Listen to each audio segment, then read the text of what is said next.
नमस्कार दोस्तों, कैसे हैं आप सभी। आशा करता हूँ महादेव जी की कृपा से सभी कुशल मंगल होंगे। तो स्वागत है आप सभी का हमारे अपने यूट्यूब चैनल रहस्यमयी ज्ञान सागर में। मैं निशान भगत जी एक बार फिर आप सभी के समक्ष उपस्थित हुआ हूँ एक रहस्यमयी ज्ञान प्रकाश को उजागर करने। आज का जो हमारा विषय है वह एक ऐसी शक्ति पर है जो स्वयं अपने आप में एक विशाल एवं नकारात्मक शक्ति में सर्वप्रथम, सर्वश्रेष्ठ तथा उच्च कोटि के स्तर पर है, जिसे रोकने में अच्छे अच्छे भगत, मौलवी, तांत्रिकों के पसीने छूट जाया करते हैं। इतना ही नहीं, कई तो अपना स्थान तक छोड़ देते हैं। तो कई ऐसे भगत, मौलवी, तांत्रिक भी हैं जो इस शक्ति के समक्ष खड़े होते हैं, इस खतरनाक शक्ति के समक्ष अपनी विजय का ध्वज लहराते हैं तथा इस खतरनाक शक्ति को रोकने में सक्षम भी हैं। जी हाँ भाइयों, हम बात कर रहे हैं जिन की। जिन किसे कहते हैं, कहाँ रहते हैं जिन, जिन के कितने प्रकार होते हैं, अर्थात जिन की कितनी श्रेणियाँ होती हैं।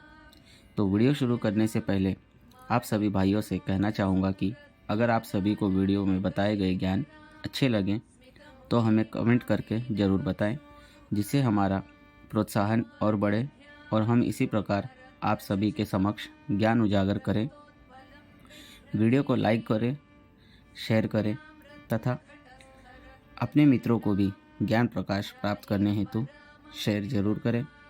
और जो भाई वीडियो पहली बार देख रहे हैं वह चैनल को सब्सक्राइब कर लें। तो चलिए वीडियो को ज़्यादा बड़ा न करते हुए हम अपने विषय की ओर बढ़ते हैं तथा ज्ञान प्रकाश उजागर करते हैं। तो भाइयों, सर्वप्रथम बात करते हैं कि जिन की उत्पत्ति कैसे हुई। तो कहा जाता है कि जिन की उत्पत्ति ऐसी आग से हुई है जिसमें धुआं नहीं था, अर्थात बिना धुएं की आग से जिन की उत्पत्ति बताई गई है। जिन को तैयार होने में बताया जाता है कि 1000 से 1500 वर्ष का समय लगता है तथा इनकी जीवनी की बात करें तो यह 5000 वर्ष से लेकर 8000 वर्ष तक की होती है। इनके स्थान की बात की जाए तो यह अधिकतर सुनसान जगहों, वीरान खंडरों, समुद्र के किनारों या नदी तालाबों पर पाए जाते हैं। कई जिन्नों का स्थान शमशान भूमि, कब्रिस्तान भी होता है। तो अब बात करते हैं जिन के प्रकार तथा श्रेणियों के विषय में। तो भाइयों, जिन की 2 श्रेणियां होती हैं, अच्छा जिन और बुरा जिन। अच्छे जिन को भगत, मौलवी अपने कार्य अनुसार सिद्ध करते हैं, जबकि बुरे जिन की ताकत अधिक होने के कारण इन्हें सिद्ध करने की आवश्यकता ही नहीं होती। जिन 5 प्रकार के होते हैं, अर्थात जिन की 5 प्रजातियां होती हैं, जिसमें उच्च स्तर पर होते हैं मरीद, दूसरा इफरीत, तीसरा सीला और चौथा है घुल तथा 5वां है वैताल। जी हाँ, आपने सही सुना, वैताल भी जिन की श्रेणियों में आते हैं। तो चलिए 5 जिन के विषय में विस्तार से जानते हैं। तो सर्वप्रथम बात करते हैं मरीद की। तो यह जिन सभी जिन से सर्वश्रेष्ठ, सर्वशक्तिशाली तथा खतरनाक है।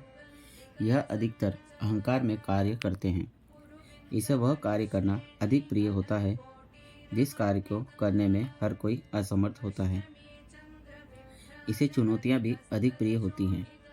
इन्हें चुनौतियाँ देकर इनसे कोई भी कार्य कराया जा सकता है, जैसे कि किसी की मृत्यु करवाना, किसी का कारोबार रुकवा देना, किसी को किसी से दूर कर देना, जैसे अनेक कार्य हैं।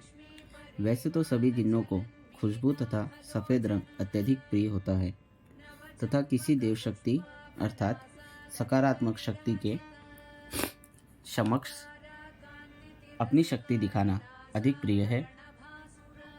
यह जिन अपने अहंकार में इतने शक्तिशाली होते हैं कि यह किसी भगत, मौलवी के समक्ष होकर नमाज तक अदा करने की क्षमता रखते हैं तथा मौलवी भगत की शक्तियों के समक्ष मौलवी इल्म में माने जाने वाली दुआ, जो कि हर भूत प्रेत को भगाने में सक्षम होती है, आयतर कुर्सी तक पढ़ लिया करते हैं। इतना ही नहीं, भगत के मंत्रों का उच्चारण भी कर लिया करते हैं। जिन की श्रेणियों में मृत को पहचान पाना उतना ही कठिन है जितना कि भूखे शेर के समक्ष रक्त से स्नान कर खड़े होना। अधिकतर भगत भाई मौलवी जिन को काबू करने का दावा करते हैं, किंतु जिन को काबू करना हर किसी के बस की बात नहीं होती। अधिकतर भगत भाई मौलवी जिन को दूरी बंधन तथा सीमा बंधन के स्वरूप में बांधते हैं, उन्हें यह ज्ञात है कि इसे काबू करना कितना कठिन है तथा इसे काबू करने में हम क्या क्या खो सकते हैं। जिस पर यह जिन हावी होता है वह अधिकतर लोग इसका शिकार हो ही जाते हैं। इनके स्थान की बात करें तो इन्हें बृहस्पतिवार की रात शुक्रवार के प्रभात के समय 3 बजे के बाद समुद्र के किनारे या खुले नदी तालाबों के आसपास देखा जा सकता है। यही इनका स्थान है। इनसे कार्य करवाने स्वरूप इनसे वचन लेने तथा वचन देने की कोई आवश्यकता नहीं होती। किसी भगत मौलवी ने इसे काबू कर किसी अच्छे कार्य हेतु चलाया तो यह जीवन काल तक बुरे कार्यों में नहीं चल सकते तथा किसी ने बुरे कार्य हेतु चलाया तो यह अच्छे कार्य के लिए पूरे जीवन काल में नहीं चल सकते। तो अब बात करते हैं इफरीत की। तो भाइयों, जैसा इस जिन का नाम है वैसे ही यह खुद है। मेरे कहने का अर्थ यह है कि जितना विचित्र इनका नाम है उतनी ही विचित्र यह जिन है। इसके विषय में प्रथम यह बता दूं कि यह जिन अकेले चलना पसंद नहीं करते। इन्हें जोड़े में चलना अधिक प्रिय है। जहाँ कहीं भी यह जिन आपको किसी पर हावी होते हुए दिखे तो यह निसंदेह है कि यह वहाँ अकेले नहीं होते, अर्थात यह अकेले कभी नहीं चलते। यह जिन भी अत्यधिक खतरनाक होते हैं। कहा जाता है कि इफरीत जिन की दुनिया और मानव का संसार समानांतर ही होता है। यह भी अपने परिवार के साथ रहना पसंद करते हैं तथा इन्हें मानव संसार भी प्रिय होता है। यह मानव संसार में प्रवेश करने तथा मनुष्य के संग रहने के लिए मानव व्यक्ति की आत्मा को अपने वश में करते हैं। यह जिन मनुष्य को समझने की क्षमता रखते हैं। इन्हें मनुष्य के सुख दुख को तथा मानव संसार के नियमों को समझने में समय नहीं लगता। इसी कारण यह जिन शीघ्र ही मनुष्य को स्वयं के होने का प्रमाण दे देते हैं। यह जिन अधिकतर कुंवारी कन्याओं पर तथा स्त्रियों पर ही अपनी शक्तियों का जाल फेंकते हैं। इन्हें हासिल करने के लिए यह किसी भी हद तक जा सकते हैं। यह जिन शीघ्र ही कन्याओं पर मोहित हो जाते हैं। इन्हें बच्चों से अधिक प्रेम होता है, किंतु बच्चा इनसे भयभीत होकर दूरी बनाने का विचार करे तो यह उस बच्चे को मोहित कर लेते हैं। बच्चे के लिए यह जिन किसी भी समय प्रकट हो सकते हैं। यही कारण होता है कि इनसे छुटकारा पाना अत्यधिक कठिन हो जाता है। इनके स्थान की बात की जाए तो यह केवल एकमात्र ऐसे जिन होते हैं जो कि इंसानों के अत्यधिक निकट होते हैं। इन्हें ऐसी जगहों पर देखा जा सकता है जहाँ कम आवाजाही हो। वहीं से यह जिन अपने शिकार के पीछे लग जाते हैं।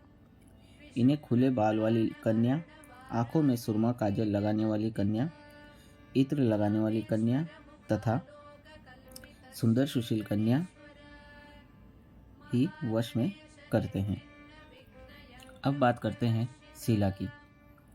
तो भाइयों, जैसा कि आप सभी को पता तो चल ही गया होगा कि यह एक नारी शब्द है तथा नारी ही है, अर्थात शीला जिन केवल नारी ही होती है। यह मानव संसार में से प्रेम नहीं करती। इसी कारण यह जिन अधिकतर कम पाए जाते हैं। यह जिन पुरुषों को ही अपना शिकार बनाते हैं। यह जिन गंदे होते हैं। पुरुषों के पसीने की दुर्गंध से मोहित होते हैं। पुरुष के पसीने की गंध इन्हें अधिक प्रिय होती है। इसी कारण यह जिन केवल पुरुषों के लिए जीवन मरण का खतरा बनी रहती है। किसी कारण यह किसी पुरुष पर मोहित हो गई तो यह जिन उसका पूरा जीवन बिगाड़ सकती है। पुरुष विवाहित हो तो यह प्रथम कार्य उसकी पत्नी से उसे दूर करने में लग जाती है।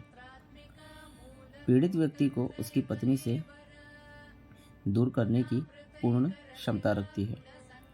आपको बता दूं कि यह जिन तब तक अपने स्थान से बाहर आकर मानव संसार में दखल नहीं देती जब तक यह किसी पर मोहित न हो जाए। पुरुष के पसीने की गंध इसे कोसों दूर से भी मोहित कर देती है। इसी कारण पीड़ित स्वयं इसके पास आता है। उसी के पश्चात यह अपने स्थान से बाहर आती है। किसी कारण अगर पीड़ित व्यक्ति शिला को तन मन से स्वीकार करता है तो यह उस व्यक्ति के नामुमकिन कार्य भी बड़ी सरलता से करने में सक्षम होती है। यह जिन जिस व्यक्ति पर हावी हो तो उस व्यक्ति को सोते समय गंदे स्वप्न तथा किसी के संग गलत संबंध बनाते हुए दिखाई देते हैं।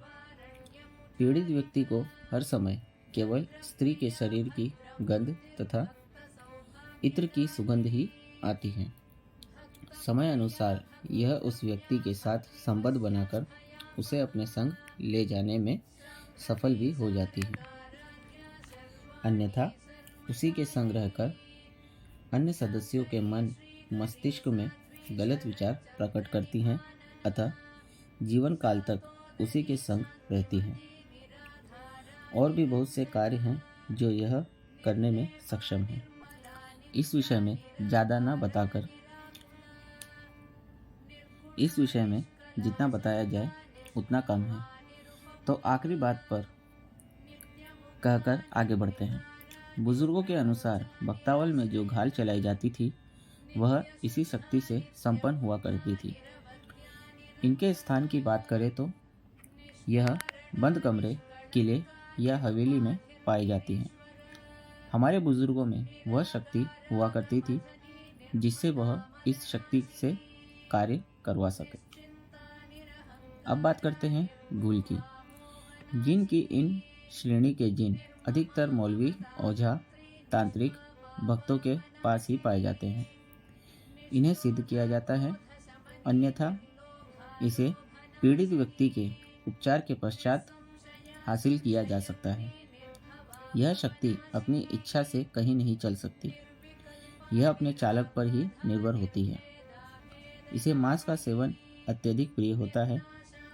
यह जिन इंसानी मांस की भूखी होती है अत्यधिक, इसी कारण इसे मारण क्रिया के लिए तैयार किया जाता है तथा इनके स्थान की बात की जाए तो यह शमशानों में तथा कब्रिस्तानों में पाए जाते हैं। आखिरी में आते हैं वेताल।